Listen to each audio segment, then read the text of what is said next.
Bonjour tout le monde, bienvenue dans cette nouvelle vidéo dans laquelle nous allons parler du fascisme et de l'arrivée au pouvoir de Mussolini. Cette vidéo est la première vidéo de plusieurs vidéos qui vont parler du fascisme italien. Je ne sais pas encore exactement combien de vidéos il y aura dessus, mais en tout cas voilà, c'est la première sur l'arrivée au pouvoir de Mussolini. Déjà, qui est Mussolini? À la base un homme d'origine modeste, italien, qui va devenir un militant socialiste révolutionnaire, militantisme qu'il fera en parallèle de son activité d'enseignant. C'est un militant radical, partisan de la violence, farouchement antimilitariste à l'origine, et qui va faire plusieurs séjours en prison ou en exil du fait de son activité militante. Il deviendra rapidement un cadre du mouvement socialiste italien, prenant par exemple en 1912 la tête du journal du parti Avanti. Mais en 1914, il va y avoir une rupture dans la vie de Mussolini. La première guerre éclate.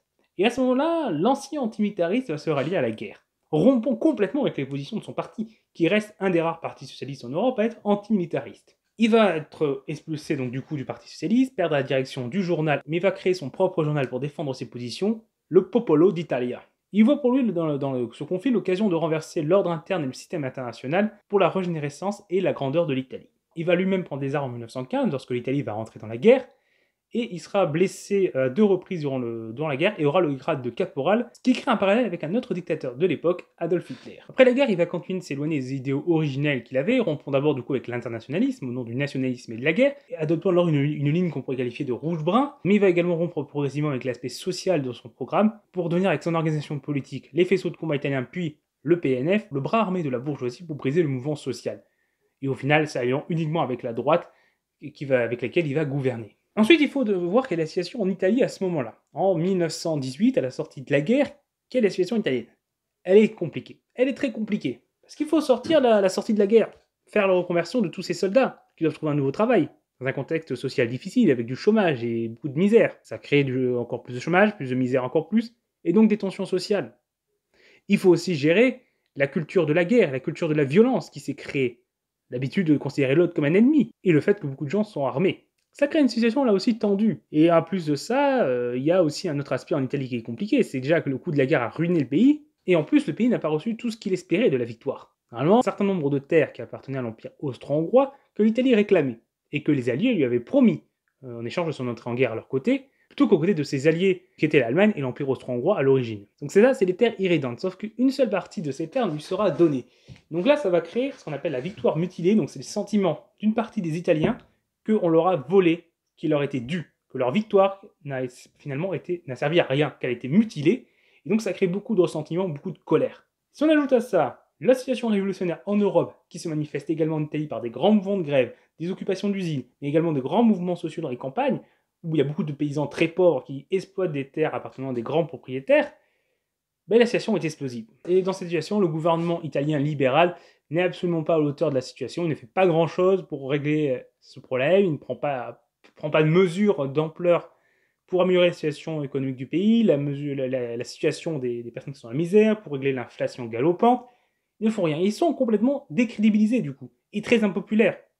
Et donc là, cette situation, ça crée déjà tout ce qu'il faut pour que, dans ce contexte, Mussolini du coup lance les faisceaux de combat italiens, essentiellement composés d'anciens combattants. Le mouvement va connaître un certain succès, rencontrant même des émules dans d'autres villes, qui sont affiliés aux faisceaux de combat, mais pas complètement. Ça reste un mouvement à la base assez décentralisé, mais sur lequel Mussolini va progressivement imposer son pouvoir. Il va également publier donc dans son journal un manifeste où il va exposer son projet.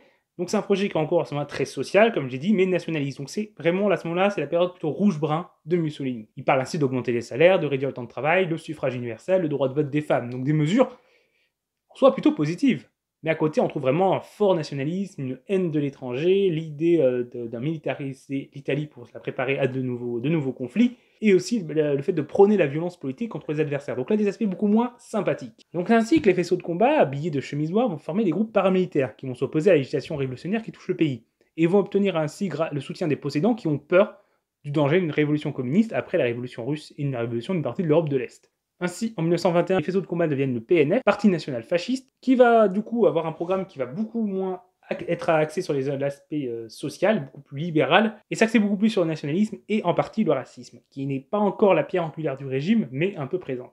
Et la préparation du pays à la guerre, évidemment. Ces faisceaux de combat et le PNF vont faire régner la terreur dans plusieurs régions d'Italie entre 1920 et 1922, jusqu'à la marche sur Rome. Cette période va voir environ 3000 personnes être victimes des actions violentes des faisceaux de combat, et avec une violente répression donc des militants socialistes, communistes et syndicalistes qui donc va être très fréquente, avec des expéditions punitives. Certes, parfois, ces expéditions punitives peuvent être repoussées par les antifascistes, qui ne testent pas toujours faire, mais souvent, ils se font vaincre, parce qu'ils sont moins organisés militairement. Et tout cela va aboutir le 28 octobre 1922, avec la marche sur Rome. Si plusieurs élus de gauche sont ciblés par cette répression, des municipalités de gauche sont attaquées, on pousse les élus à démissionner ou on les assassine, afin de pouvoir installer des fascistes à leur place, soit par les urnes, soit par la force. Et ainsi, le PNF arrive à plusieurs endroits à s'imposer comme étant le pouvoir effectif. Ainsi, par exemple, le 21 novembre 1921, à Bologne, un maire socialiste vient d'être élu. Les fascistes vont alors attaquer les militants socialistes lors de la passation de pouvoir, et ainsi 10 socialistes vont être tués et un fasciste va être tué dans les combats. Les fascistes vont présenter ce mort comme un martyr, victime des sales gauchistes, alors qu'au final, c'était eux les agresseurs qui en ont tué 10, et qu'en fait, ils faisaient que se défendre. Et globalement, à chaque fois qu'un facho va mourir lors des attaques sur les militants de gauche, ils vont présenter ça comme une victime des dangereux gauchistes. Donc on voit bien qu'il y a une victimisation qu'on peut retrouver encore aujourd'hui au sein de l'extrême droite. Ils attaquent également les prisons, les rares fois où ils ont des militants qui sont arrêtés. C'est rare, parce que la plupart du temps, la police les soutient ou juste ferme les yeux sur leurs actions et les laisse faire. Par contre, les militants syndicalistes, les militants de gauche, eux, se font bien arrêter quand ils pratiquent la violence. Donc il y a une police qui prend clairement parti plutôt pour un camp. C'est dans ce contexte qu'arrive la marche sur Rome du 28 octobre 1922, qui va amener Mussolini au pouvoir. Déjà, aux législatives de 1921, le Parti nationaliste fasciste avait rencontré quelques premiers succès. En participant aux listes des blocs nationaux, sur lesquels il va obtenir 37 sièges, les blocs nationaux totalisant alors 19% des voix et 105 députés, ils sont menés par le président du conseil sortant Giovanni Giolitti, et qui va réunir donc des libéraux derrière lui, mais également des nationalistes, des monarchistes et donc les fascistes. Ces élections sont quand même remportées par le PSI, le Parti socialiste italien, qui fait 24,7%, et le Parti populaire italien qui fait 20,4%. C'est un parti de droite. Donc le PNF reste quand même très minoritaire au sein de l'Assemblée, mais il commence à apparaître comme une force politique qui se fait connaître. Et ils affirment quand même leur volonté de s'emparer de l'État malgré cette situation. Et c'est là, déjà, du coup, comme je vous l'ai dit, c'était emparé de municipalités socialistes, et là, il passe à l'État supérieur. C'est une volonté qui est affichée dès le 24 octobre 1922 lors d'un discours de Mussolini, et quelques jours plus tard, la marche sur Rome est lancée. Il enjoint ainsi ses troupes à marcher sur Rome, à prendre les commissariats et les points stratégiques dans plusieurs villes du pays. Donc ainsi, il y a déjà 30 000 militants fascistes qui marchent sur Rome, et plusieurs milliers qui participent aux différentes prises de mairies et de points stratégiques à travers le pays. Le gouvernement italien envisage alors de réprimer par la force ce mouvement, cette marche qui est en soi une tentative de putsch, donc elle pourrait être réprimée. Mais le roi Victor Emmanuel III s'y oppose, et choisit de nommer Mussolini à la tête du gouvernement fin 1922. Celui-ci pense alors que Mussolini est alors le rempart contre l'agitation sociale que connaît le pays, et un moyen de ramener un peu le calme dans celui-ci. Le gouvernement italien aurait pu réprimer ce mouvement. Militairement, il aurait pu être vaincu facilement. Mais politiquement, il était très affaibli.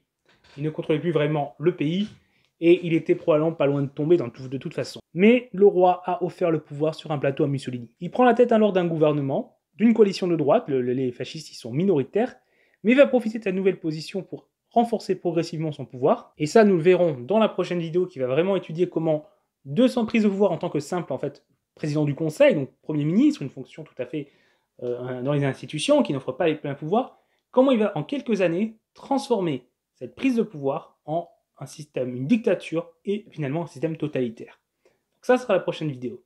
Et juste pour finir cette vidéo, la prise sur Rome révèle quand même aussi un autre élément intéressant sur le fascisme, c'est son inspiration de l'Antiquité romaine, le grand empire romain qui est le modèle à suivre de la grande Italie. En effet, cette marche sur Rome s'inspire de la prise de pouvoir de César lorsqu'il a franchi le Rubicon et ainsi pris Rome, et s'est imposé comme dictateur à vie.